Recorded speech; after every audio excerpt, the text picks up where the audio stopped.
Boom. Here we go, guys. The review of the game. Let's talk about it. Let's discuss. Let's comment. Let's like. Let's share. And let's repost.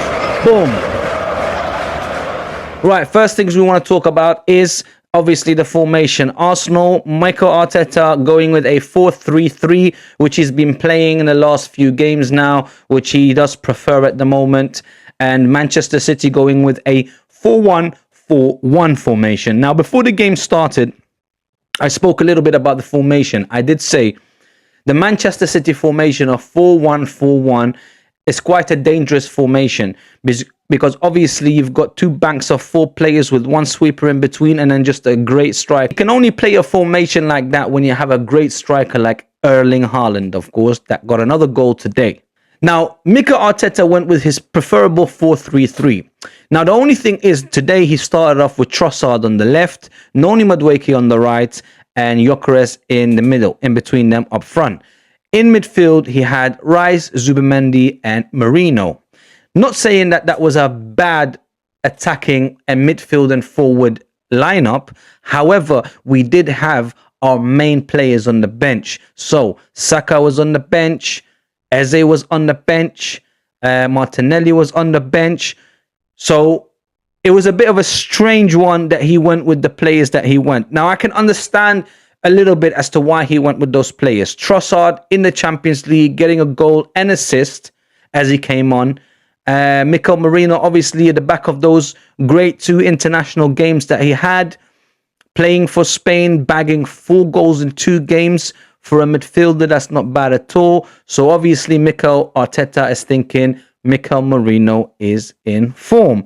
So I don't judge him too harshly on the choices that he made because I trust in Mikel Arteta and I believe that he knows exactly what he's doing. This formation, this lineup is what he thought was best suited to play against Manchester City. Now, the first half, Arsenal started off great. The first 5 minutes, I got the sense that Arsenal are going to go for this. We're not just going to sit back. We were pushing up high. Our defense was all the way in the center circle. We was trying to pin Manchester City down and not just play a low block and defend and just try and counter. I felt like that's what Manchester City was doing.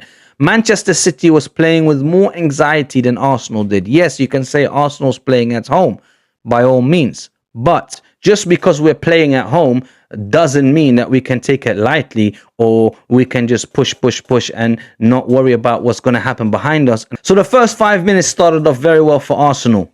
6 minutes, 7 minutes in, Manchester City tried to kind of get a control of the midfield, tried to get a few passes going. Obviously, possession was mainly with us, playing at home, playing well with the ball. We had no fear, we had no worries, we had no anxieties.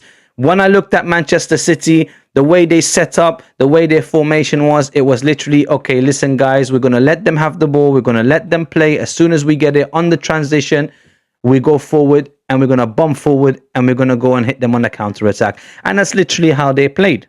Around the 8th or 9th minute now, the ball, Arsenal lost the ball just outside of Man City's box. So we were under attack. Now our attack fizzled out and somehow Erling Haaland was just outside of his own box, just by the D. He grabbed the ball and he played it to Reinders. Now, as he played it to Reinders, Arsenal was playing up so high that we had so much space behind Saliba and Gabriel. So what happened was when Erling Haaland grabbed it outside of his box, played it to Reinders, Reinders just started going full throttle at the Arsenal defense. Now Arsenal's defense is backtracking now, backtracking. They don't want to make a mistake, right? So they're backtracking to find the opportunity to try and get the ball away from Reinders or maybe push them out wide to get them to go towards the sidelines, right? Reinders is bombing forward. Now Haaland, who was behind him, is sprinting down towards the Arsenal box.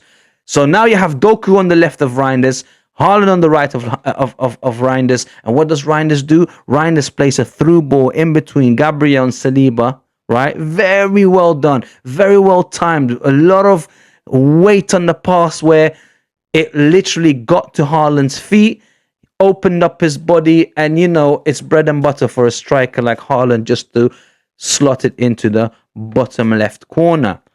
I must say, though, I will say, I commend Man City and Erling Haaland for the maturity that they showed in this game. Yes, there was a bit of argy-bargy at some point, but that's because of the pressure and the tension, and you like that to be part of the football. But I must commend Man City this time because there was none of that arrogance and attitude from them. They know they're not in a position to talk to Arsenal like that or behave in a rude way. So what happened was they stayed humble themselves. Yes, Arsenal humbled Man City to the point where at the end of the match there were hugs and kisses from all the players, which I had not seen in previous seasons, right? To the point where they were all laughing and joking with each other, which is very strange. Because that never happened before. But I believe there's some sort of maturity that has come through at Manchester City. They definitely have more respect for Arsenal now, which also comes down to Pep Guardiola obviously letting them know that, listen, this is our rivals. They are very good. Have some respect for them. Don't be disrespectful. So I commend Man City for that. However, from about the 10th minute till the end of the first half, Arsenal pushed and pressed and tried. We had, I believe, in the first half, I'd say around 6 or 7 corners at least, right? Noni Madueke played very well on the right hand side. Not his best game, right? But he didn't have a bad game either. He played a way where I feel like Man City targeted him a bit. They knew our danger men. They knew who we were going to try and play through, right? And they know that we like to play through the right side.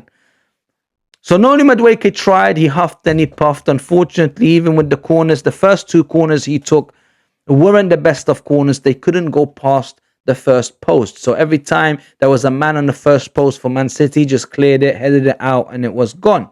However, they started to get better and better. He started to place them in positions to make Donnarumma feel uncomfortable. However, Donnarumma being such a good goalkeeper, let me tell you something, guys, right? You can really, really tell the difference between mediocre goalkeepers and really, really good goalkeepers, or just decent goalkeepers and actual really, really good goalkeepers. Donnarumma, for every corner, every ball, he came out and commanded his box and pushed people out of the way and punched. Not giving a damn whether he's hitting an Arsenal player, his own player. He's punching people up to get this ball out of the way, right?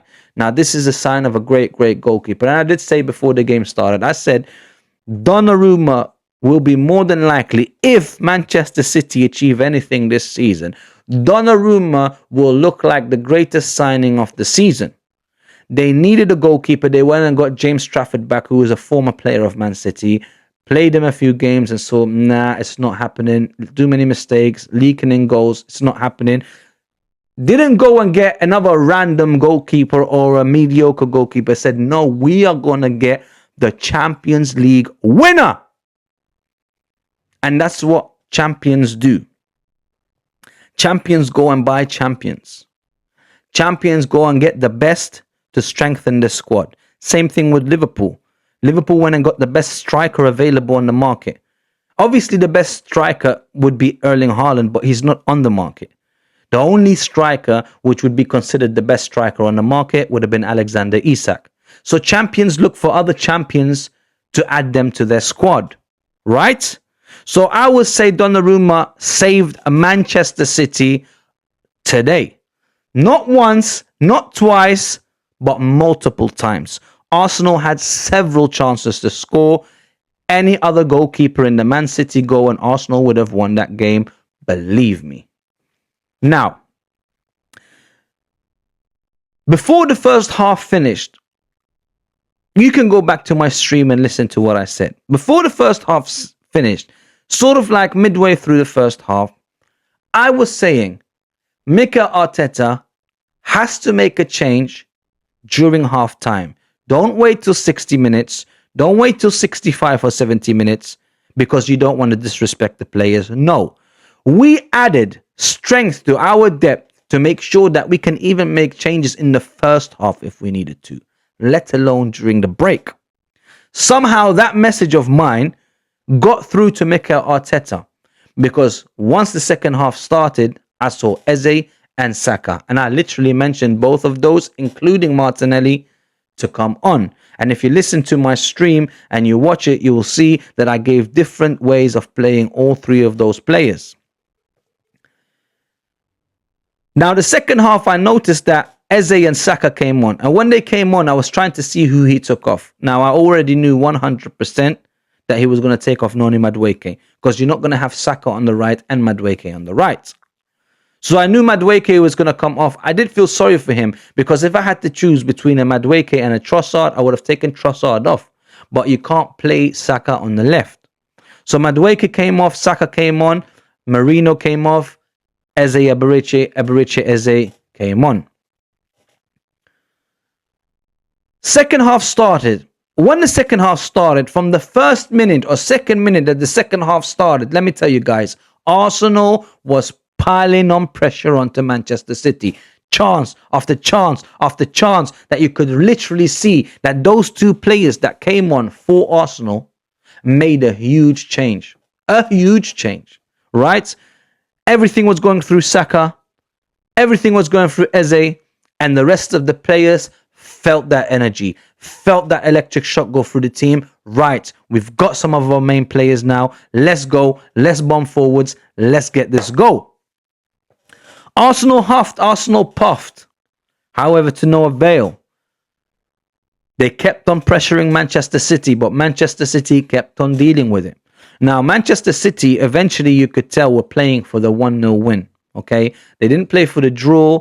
They wanted to settle down and just take the one goal back to the Etihad. How do I know that? Well, they started taking off attacking players and putting defenders on. Halfway through the second half, or 2 quarters through the second half, Manchester City parked up everything that they had. They literally had 11 men behind the ball. I'm talking about they parked the house, the car, the train, the plane, you name it. They parked everything they had in front of their goal, right? Arsenal kept on going. Arsenal kept on asking questions. Arsenal kept on getting corners. At some point, I believe we had like 9 or 10 corners to Manchester City's 1. So we were attacking and attacking and attacking till around the 90th minute. I was going to give up and say, you know what, Man City done this. They did it. They came to the Etihad. They nicked the goal. They sat back and just took the goal. They knew they wasn't good enough to get a second one. And they knew they wasn't good enough to bomb forward and give us space behind them, because we will nick a goal. Now, around, say, the 80th minute, 85th minute, Arsenal was cranking up the pressure. It looked and it felt like something was going to happen. I kept saying, just get the equalizer. Forget the win. Let's just not lose at home. Let's just not give everyone the satisfaction of, yeah, Arsenal, bridesmaid, second again, ole, ole, all of that. I don't want to hear it. Okay? So let's go out there and show them that this is not the case. Let's go out there and at least deny them the win. And guess what happened on the 92nd minute? Between the 91st and 92nd minute, Manchester City was on the attack. Somehow, I believe, if I remember correctly, Reinders lost the ball just outside of a box. Who picked it up? None other than Eberechi Eze. Eberechi Eze picked up that ball and played a long ball forward to Martinelli. Somehow, Martinelli, who previously would always run offside, right, would never time his runs correctly, this time did. Not only did he time his run correctly, the finish that he did, or the goal that he scored, was unbelievable. I cannot reiterate or explain how difficult a goal like that is to score. He had to play the ball on the volley, lobbing the keeper, but with such a cushion and such a timing that when the ball is dropping, instead of going over the bar, it goes under the bar and into the goal. It was hanging in the air for so long, that it was like as if it was in slow motion. That when I saw the ball trickle into the goal, I couldn't believe it. I went crazy because I did not see Martinelli do something like that. I did not expect Martinelli to do something like that. I was in total shock.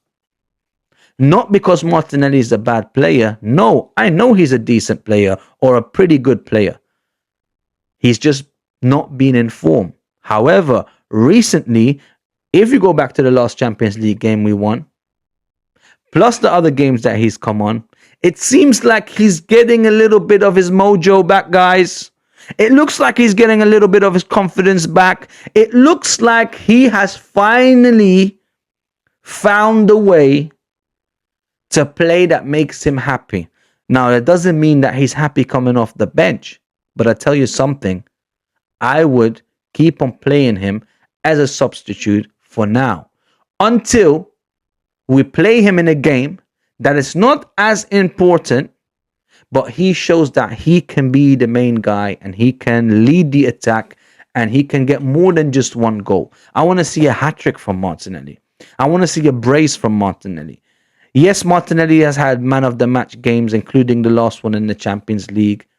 However, and I would give him man of the match today too, because it was very difficult picking, but we'll get to that afterwards. Now, not to say that I'm shocked by Martinelli, but I am in awe of him today. And I'll tell you why. Because yes, I knew he was a good player, but when I say I thought he was a good player, I didn't know he had that kind of finishing ability. I had never seen that kind of finishing ability. Normal finishing, as in running at the keeper one-on-one, putting it into the bottom of the corner, some shots here and there. Yes, I've seen that. But this goal today, I cannot repeat myself enough and say, do you guys know how difficult that goal was to score? Near enough impossible. Most times, 9 out of 10, that ball does not go in the goal. Either the keeper flicks it over, or it's not balanced correctly, it hits the bar, or it goes just over the bar. But it hung in the air so long that by the time it got to the goal, it dipped in. It was already lobbed past Donnarumma, but it trickled in. And that's very, very difficult to do. Now, is Martinelli able to repeat that? Or was that just a fluke? I don't care. He got the ball in the back of the net. We ended up getting the draw. We showed everyone that we are not about to just lose this game at home. And that's very important, guys. That's very important for the morale, for the confidence, for the mentality, for everything to do. Because winning the Premier League, yes, you must win games. Yes, you should play pretty decent, but sometimes you can get away with not playing good, similarly to how we did against Man United, and you still win a game. However,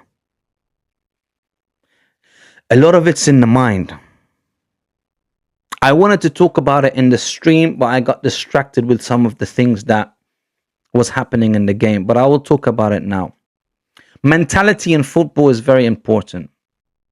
After the Real Madrid win, the first one when Declan Rice scored those two wonderful free kicks and Marino with an exquisite goal from outside the box. I remember Clarence Seedorf being there. I don't remember which broadcaster it was with, whether it was with TNT or it was with CBS, or I'm not sure who it was with. However, Clarence Seedorf was one of the people that was, you know, when they're pitch side and they got like the little, what do you call it? The broadcaster section where, you know, you've got the commentators, not the commentator, pundits, but they're on the pitch side. And at the end of the game, they allow the managers and the players to go and speak with them for a bit. Don't ask me which network it was with. I forgot. However, one of them there was Clarence Seedorf, and Clarence Seedorf was talking to Declan Rice, and there was a question asked to Declan Rice, not from Clarence Seedorf. Somebody asked Declan Rice, can you go on to win the Champions League? Now, Declan Rice's response was very political, very clever, very humble. didn't just want to go and be like, yeah, of course, we're going to win, blah, blah, blah. He gave that PC kind of answer, right? However, Clarence Seedorf said to them, no. First thing you must do is you must believe it. The mentality has to be like, we are good enough. We are the best. We are going to win this. Declan Rice didn't know how to respond to that. Obviously, you're talking to Clarence Seedorf, one of the best footballers that ever have touched the ball, right? When he's telling you something, when he's speaking, everyone's listening. Now, Declan Rice is listening, and Clarence Seedorf said, mentality in football, it has to be there first. There is a lot of players that can play very well. There's a lot of players that can do good things on the pitch, but not everybody has the strength of mind to have that winning mentality, that killer mentality. You know how, rest in peace, Kobe Bryant used to say that Mamba mentality, that black Mamba mentality. If you don't have that, winning at any sport is going to be difficult, no matter how good you are. It doesn't matter how good you are. If the mental is not there and you buckle under pressure or you fold under pressure, then you do not have what it takes to be a winner. You do not have what it takes to be a champion. Now, do we have the right mentality at the Arsenal? Had we had lost this game today, I would have told you we don't have a winning mentality. We don't have what it takes right here in our soul, in our spirit, in our gut. We just don't have it. We are bridesmaids. We are second again, ole, ole. All of that would have come deservedly towards Arsenal. However, that goal from Martinelli, what does that say? That says the mentality is there. The mentality to win is there. Sometimes things just don't go for you, and they'll go against you. But as long as the mentality of we are not losing this game, no matter what, you can build on that. That can get stronger and stronger as the season progresses.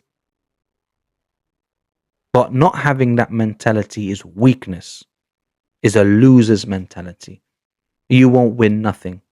Second again, ole, ole, will definitely be the chant that our rival fans will be screaming at us. Right, now let's get into the player ratings. Let's start off with David Raya. David Raya not having much to do other than letting in that goal. Not totally his fault. It's not easy to save a goal against Erling Haaland. So I'm going to give him an 8 out of 10 because he did not really have much to do. I felt like Donnarumma was the busiest goalkeeper out of the two. However, obviously letting in the goal, I would have given him a 9 out of 10, but conceding, I'm going to give him an 8. Now, the back four, I'm going to start with Jurrien Timber, 8 out of 10. Solid, strong, performed very well. I want to say one of his best games, but one of his better games. Contributed a lot, linked up very well with Noni Madueke as well. So I'm going to give him an 8 out of 10. Right. Gabriel, as a captained the game very well today. Took the game by the scruff of the neck, I'd say. Pushed everyone forward. I'd give him also an 8 out of 10 for the performance. Again, because of the goal being conceded and him having a part to play in that goal being scored. Not necessarily saying that it's his fault, but obviously as a defender conceding a goal, I'd also give him an 8 out of 10 because his performance was great. Just that was a bit of a down and runner performance. Now, Saliba, however, I'm going to give him a 7 out of 10. Saliba coming back from an injury, he showed the rustiness that he had on him. A lot of misplaced passes, sometimes not clearing the ball well. However, still a great defender. Still probably one of the best defenders in the world. Just he's come back from injury. Doesn't have any match fitness yet. Just needed to get that match fitness. So I'm glad that he did. And I'll still give him a 7 out of 10. Now, Calafiori, however, I'm going to give him an 8, similar to Jurrien Timber. great link-up play with Trossard, great bombing forward, great passing. His passing range is incredible, unbelievable. Some of the passes that he sees, the crossfield passes that he makes, unbelievable. So he'll get an 8 out of 10 as well. So 3 of the 4 defenders get an 8. Saliba's the only one that got 7, but that's understandable. No match fitness, coming back from injury. There was some rustiness there. Now, the midfield. Zubimendi, I'm going to give him an 8. Played very well. Had some decent chances. I even saw him try to do an overhead kick on the penalty spot when the ball was hanging in the air in the Manchester City box. However, didn't get through, didn't get the ball, didn't connect with the ball to get it into the net. However, passed the ball around very well. Made a lot of the attacks happen as well. So I'll give him an 8 out of 10. Rice, I'm going to give him a 7 out of 10. Rice, obviously being one of my favorite players. Not saying he had a bad game today, but not one of his greatest game. Didn't really influence the game as much as I liked him to influence the game. I feel like there's a bit of tiredness creeping in with Declan Rice, so maybe he needs to be rested for a while. Obviously, no Odegaard alongside him, which he is used to, so that might have taken an effect as well.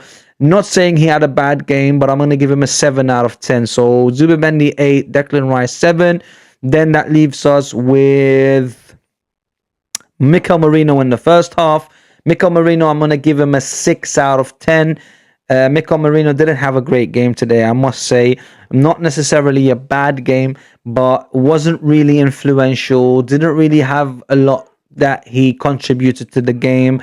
Obviously, he was in form coming off of scoring 4 goals in 2 games. So Mikel Merino, I'm going to give him a 6 today because he was the least influential player on the pitch, and I wanted more from him. I feel like he could have done more to stop the goal from Man City happening as well. That's literally what he was on the pitch for, to be that type of player. Now, that's the midfield done. So the front 3, I'm going to start with Noni Madueke. Noni Madueke is going to get an 8 from me.